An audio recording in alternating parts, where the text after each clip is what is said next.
Viral seorang pengendara motor yang meninggalkan motor di tengah jalan, Jumat tanggal 24 Maret tahun 2023 karena panik saat mobil pemadam kebakaran melintas.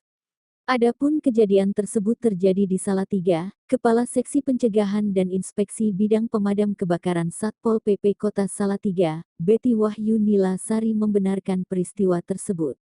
Saat itu pemadam kebakaran Kota Salatiga menerima laporan adanya kebakaran di PT Prima Diva Group Desa Patemon, Kecamatan Tengaran, Kabupaten Semarang. Tim bergerak ke lokasi, sampai di Simpang Cebongan, traffic light menyala merah, jadi banyak kendaraan berhenti. Mobil bersirene dan membunyikan klakson agar kendaraan yang berhenti memberi jalan mobil damkar, ungkapnya. Tiba-tiba ada pengendara motor yang panik dan berlari meninggalkan motor. Mungkin karena panik atau grogi, pengendara tersebut jatuh dan berlari